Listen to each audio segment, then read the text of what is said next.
second go around here. We'll try to see if we can do a little better. So after this morning's training session, kind of got me thinking, you know, my elbows started flaring up again, even doing deadlifts. So today was like a deadlift, bench, and then barbell rows. So I ended up doing my rows after my deadlift, thinking, you know, I'm gonna warm my back up, get a bunch of blood back there, so I can get a big brace for my bench. Well, my elbows started acting up, and pecs started getting really tight too, which has never happened to me before. So that's a new sensation. Got to the point where I was lower than 225, and it felt not good. Like I felt stiff as a board.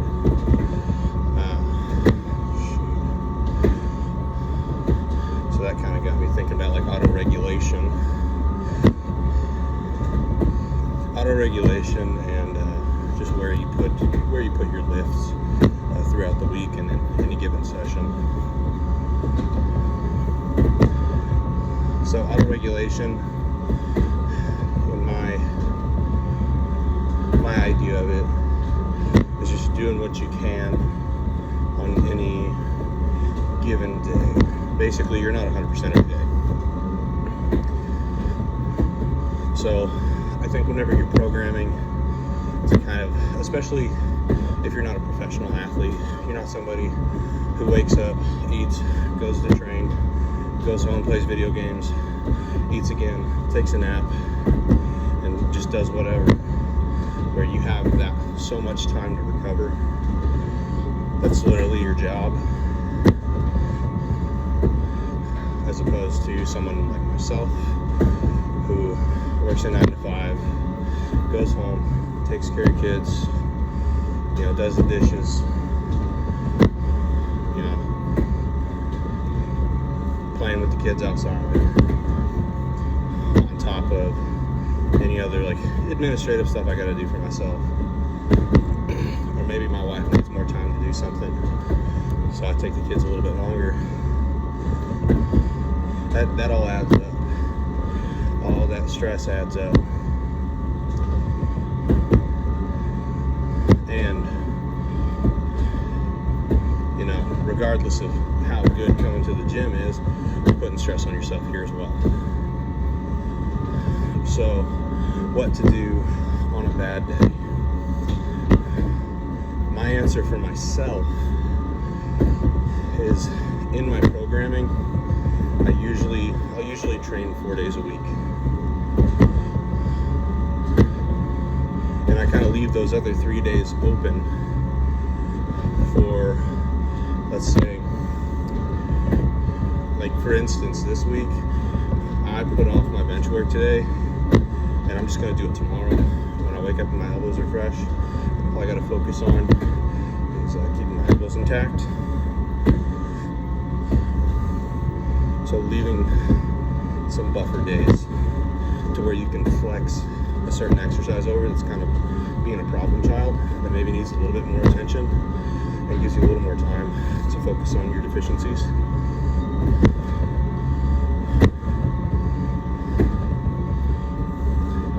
And, you know, in this case, I'm really trying to stick to the plan as hard as I can. Just because it's a meet prep, I try to be as strict as possible and adhering to the volume intensities and so on. But, you know, especially if you're not training for something, take an easy day. You need to listen to your body when it gets to the point to where you're just at the point of diminishing returns.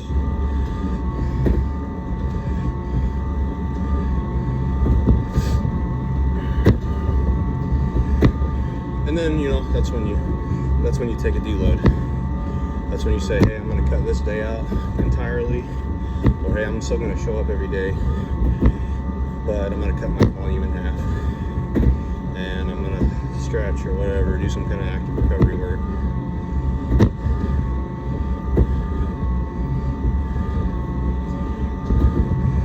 And that's something I've noticed that's kind of popular with like the push-pull legs method. There are some people that'll do that, like, 7 days a week, and they'll just keep rotating because you've got 72 hours in between each, and they'll just keep doing that until they feel like they need a deload, which is really pretty smart because you can keep the frequency a little bit higher than taking, a day between your push, your pull, and your legs. So as opposed to hitting them, once a week, you can squeeze in like twice a week.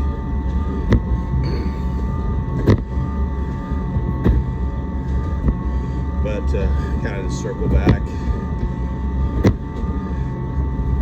it takes a little bit of time and maturity to start to recognize when you're redlining.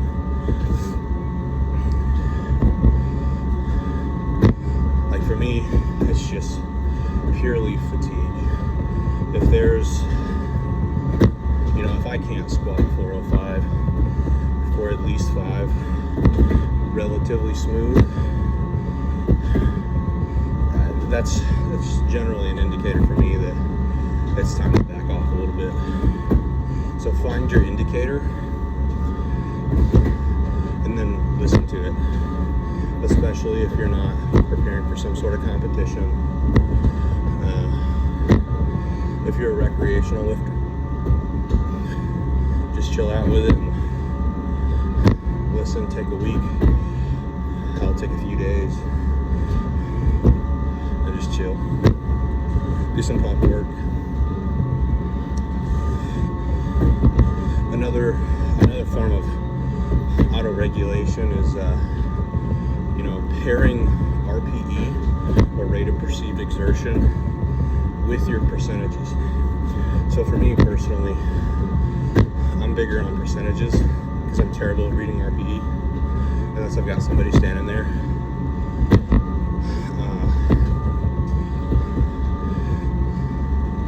But if you can get good at it, if you can master that, and you want something that is very auto-regulatable, say you're doing 4 sets of 8 with 70%. Well, the cool part is that your RPE generally correlates, not exactly, but generally correlates with the percentage. So 70%, probably going to be around an RPE 7.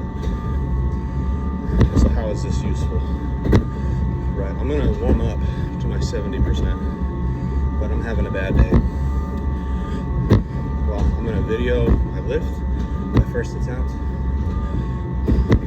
or have somebody watch that knows what they're looking for, and they're going to be like, oh man, dude, that looked like an RPE 8, or that felt like garbage. So we're going to knock it down to between 60 and 65%, or whatever you want to drop it to. You don't have to take a whole 10% drop unless you're just feeling that bad. But what this allows you to do is to continue to train according to how you're feeling for the day. Because there are some days where you can just muscle through it, but I think it's beneficial to be able to allow yourself some of that leeway, but it also requires a lot of honesty with yourself, because you may say like, oh shit, I got sets of 4 with 80%. It's gonna be a heavy day, and you put 80% on your back, and yeah, it's gonna be heavy, and there's gonna be a bit of a grind, especially towards the end of your sets. Just because it's hard doesn't necessarily mean that you want to drop the weight significantly, because 80% RPE 8, it's going to be pretty difficult, but you don't want to just completely offload the barbell just because it feels hard, unless it looks like an RPE 9 or 10 and you barely got anything left to give. And generally that's pretty easy to tell. Usually you shouldn't need anybody to tell you when you hit an RPE 10. That's literally all or nothing. No more gas.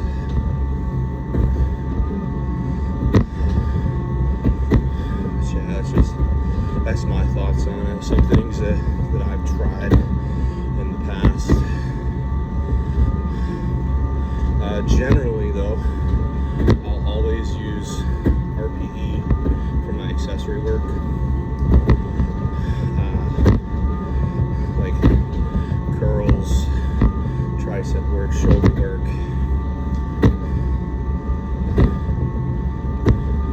And you just kind of undulate or fluctuate how hard you want to go on those accessories. And you can adjust the RPE in those accessories for, where are my weak points. My lockout's garbage. Okay, well, I probably need to do some really heavy JM press. So, let's look at RPE 7 to 8 for my JM presses to tighten up that lockout.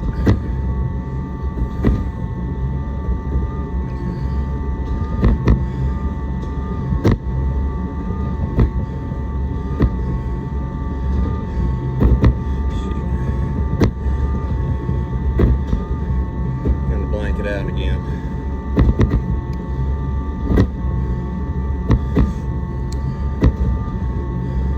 But yeah, in a nutshell, auto-regulation is good, especially, again, for those people who are not competing in any kind of athletic event. And, you can make some pretty substantial gains too, because, everybody's different. That's the cool part about this, is no one individual responds to any type of training exactly the same, nor can everybody handle the same amount of volume, intensity, frequency. So with auto-regulation, let's say you want to see how many sessions of a certain exercise you can have in a week. Well, let's say you're going to do 3 days of benching a week, or 4 days of benching a week, which isn't uncommon for a lot of powerlifters to do, especially in a preparatory phase for a meet. And you get to like week 3 and your elbows are just shot out, or everything just starts to feel super heavy. Okay, well, 4 days a week may not be for me. Let's go down to 3 days a week.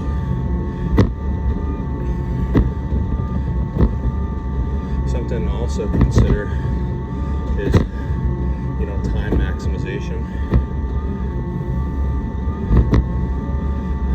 Do you need those 3 days a week? Or can you put in enough quality volume into 1 or 2 days?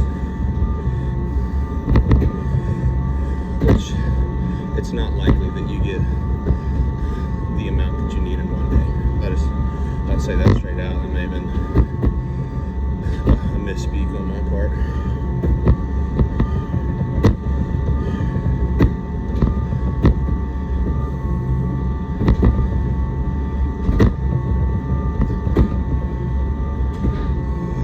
And I'm just talking out my butt right now. I know a few things. I don't know everything. And it's still weird talking to the camera. People looking at me like I'm crazy. I have to get over that, I reckon.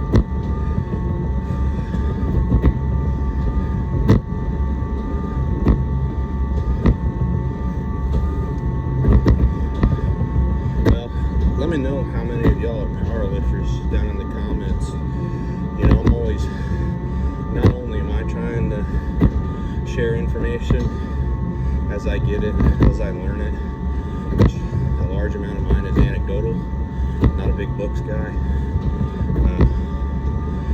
I'll take an idea, I'll take a program, I'll run with it, and I'll tell you if it works for me or not.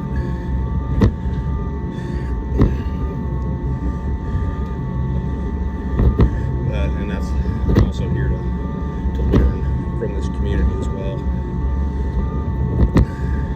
I think it's a mutually beneficial thing.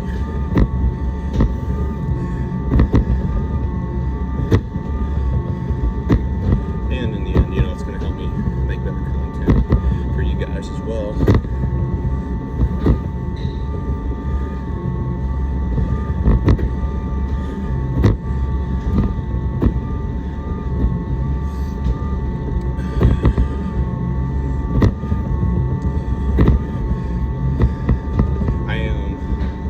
Still interested in hearing from my audience, however sparse it may be at the moment. You know, is there something you want to hear me talk about a little bit in relation to anything fitness?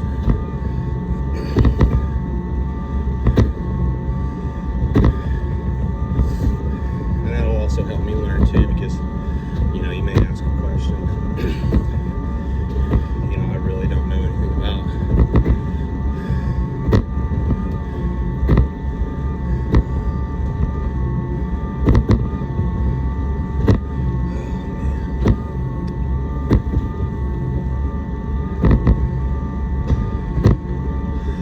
Trying to figure out what's next.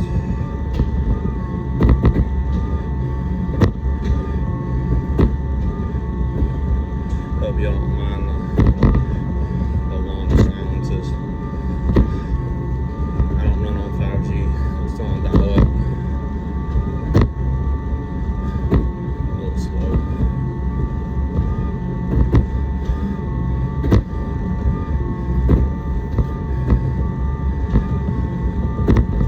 Yeah, you know, I think I'm gonna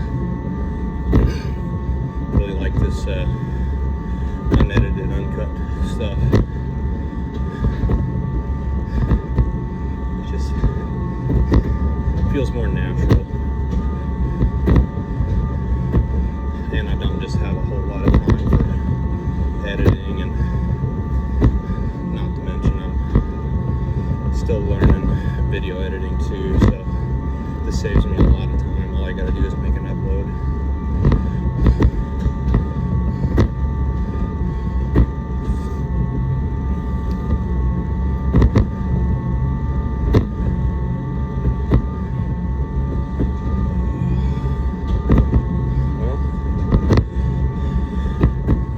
It appears as though I am starting to run out of things to talk about at the moment.